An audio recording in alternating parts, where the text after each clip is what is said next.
The Lion Inside by Rachel Bright and Jim Field. The Lion Inside. In a dry, dusty place where the sand sparkled gold, stood a mighty flat rock, and all craggy and old.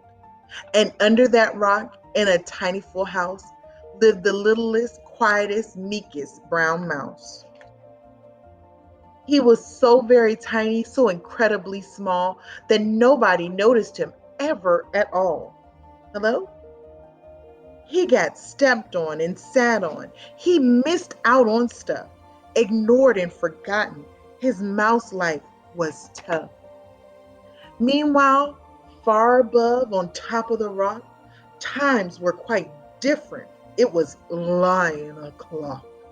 This huge, toothy creature made sure everyone saw how important he was by how loud he could roar. He was head of the pack. He was shouty and proud. He loved flexing his biceps and wowing the crowd.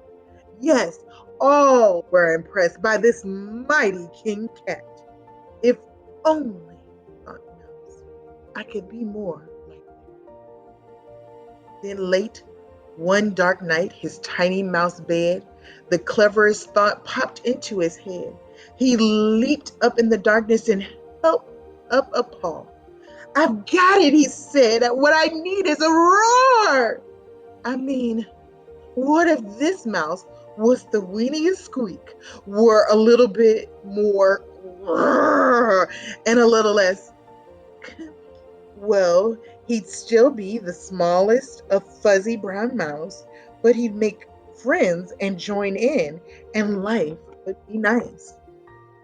Yes, thought the mouse, I must find out how. I will learn how to roar, and I will learn it now. But it wouldn't be easy.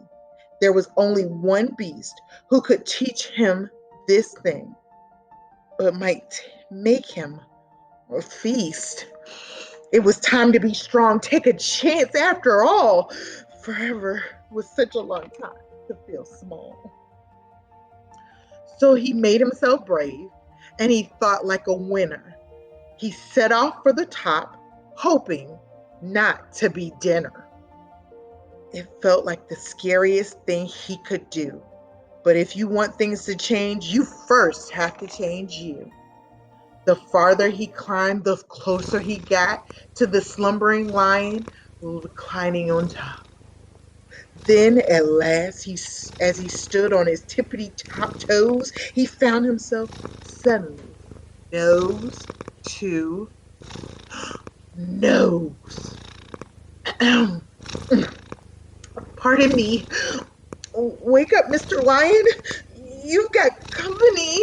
Um, Mr. Lion, what I've come to you for is squeak. Do you think you could teach me to roar? A silence befell that twinkling plain. Lion opened his eyes and puffed out his mane. Time went so slowly, it felt like a week.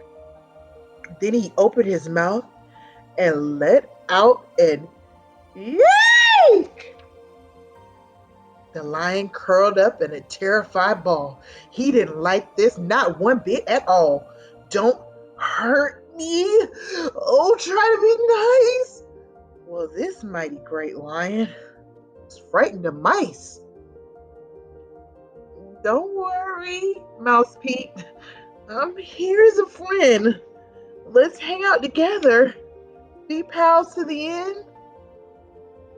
That was a magical moment for sure, when the mouse didn't feel at all small anymore. He had found his true voice and learned to speak out. And for that, you don't need to roar or to shout. And from that day and always, the two were a pair. They both liked that rock better, now that rock was to share. The mouse, while still little, felt big in his head.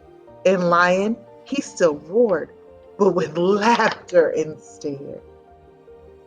Yes, That day, they both learned that no matter your size, we all have a mouse and a lion inside.